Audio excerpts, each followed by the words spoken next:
Saudara-saudara sekalian, kita juga atas saran dari pimpinan buruh, atas saran dari Pak Said Iqbal dan Pak Jumbur, kita akan segera membentuk satuan tugas PHK. Kita tidak akan membiarkan rakyat kita tidak akan biarkan pekerja-pekerja di PHK kan seenaknya.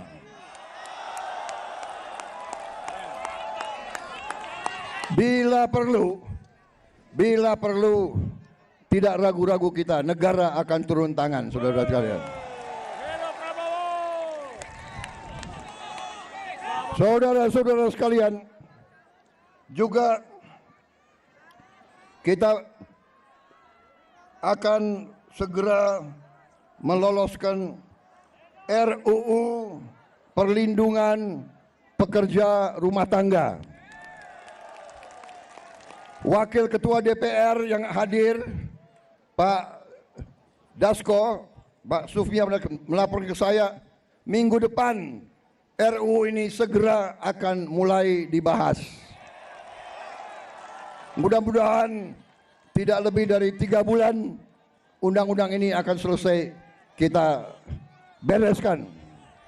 Juga saran dari Pak Jumhur, undang-undang perlindungan pekerja di laut, pekerja di industri perikanan, pekerja di kapal-kapal, kita juga segera akan membentuk undang-undang itu. Jadi kami Satgas PHK dan Dewan Kesejahteraan Buruh Nasional ini akan mempunyai peran yang sangat penting.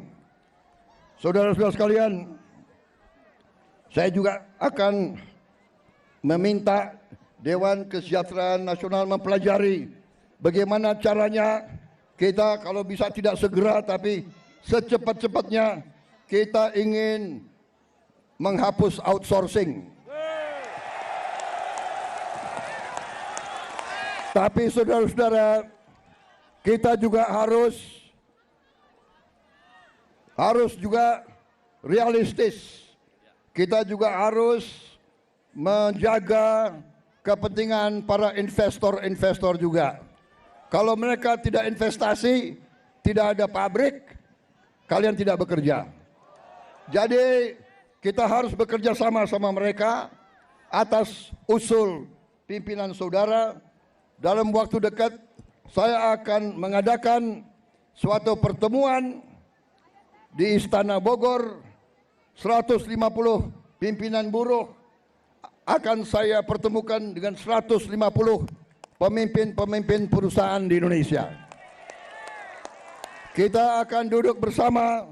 Saya akan mengatakan kepada para pengusaha, saudara-saudara, tidak boleh mau kaya sekaya-kayanya sendiri tanpa mengajak pekerja-pekerja hidup dengan baik. Tapi negara juga tidak tinggal diam.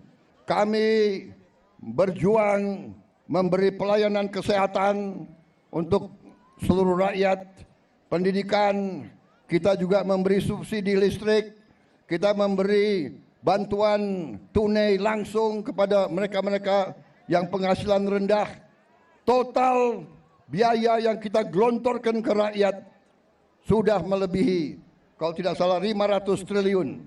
Ini terus untuk menjaga rakyat kita tidak ada yang menderita. Tapi sekarang masalahnya adalah kita harus jaga mereka yang memerlukan, mereka yang terima. Jangan mereka yang tidak perlu, mereka terima juga bantuan dan subsidi. Ini nggak benar. Ya kan? Karena kita masih dapat laporan ada yang tidak berhak.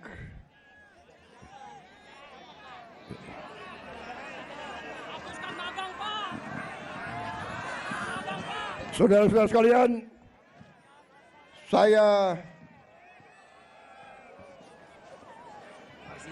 saudara-saudara, juga atas usul dari pimpinan tokoh-tokoh masyarakat, mereka tokoh-tokoh buruh, mereka sampaikan ke saya, Pak, kenapa sih pahlawan nasional nggak ada dari kaum buruh? Saya tanya, kalian ada saran nggak? Coba kalian berembuk, usulkan pahlawan dari kaum buruh. Dan mereka sampaikan, Pak, bagaimana kalau Marsinah, Pak? Marsinah jadi pahlawan nasional. Asal seluruh pimpinan buruh mewakili kaum buruh sepakat, saya akan mendukung Marsinah menjadi pahlawan nasional.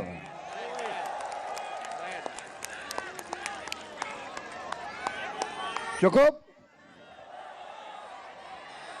Cukup?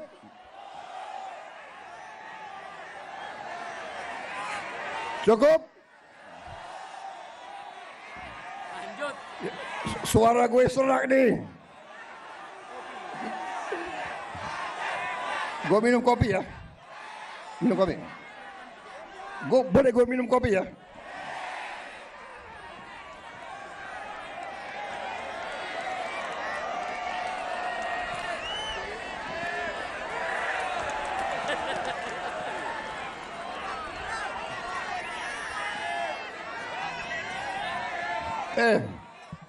Ini lo yang minta ya.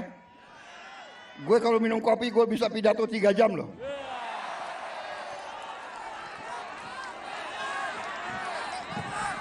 Lo orang gak kepanasan ya?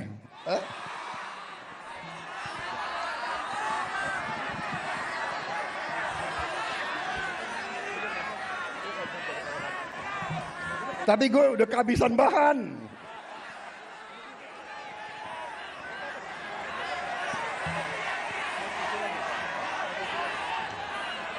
Saudara-saudara, dalam rangka juga pemberantasan korupsi, saya mendukung undang-undang perampasan aset. Saya mendukung. Kalau berani, bersihkan dulu tumpahan tinta ini, kemudian... Ya, udah nyolong, nggak mau kembalikan aset, gue tarik aja deh itu. Setuju? Bagaimana kita teruskan? Kita teruskan perlawanan terhadap koruptor. Nanti lu dikasih duit, lu demo untuk koruptor. Hah? Benar ya? Awas lo. Gue heran di Indonesia ada demo mendukung koruptor, gue heran tuh.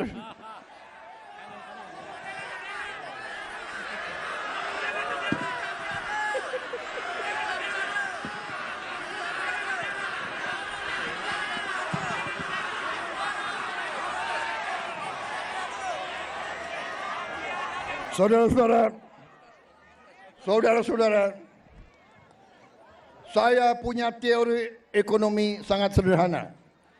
Kalau orang-orang yang berpenghasilan rendah mendapat penghasilan yang cukup, dia punya daya beli. Kalau lo orang gajinya cukup, pasti lo ingin beli barang, benar nggak? Lo pasti ingin beli sepatu untuk anakmu, ingin beli baju untuk istrimu, ingin beli motor untuk dirimu sendiri.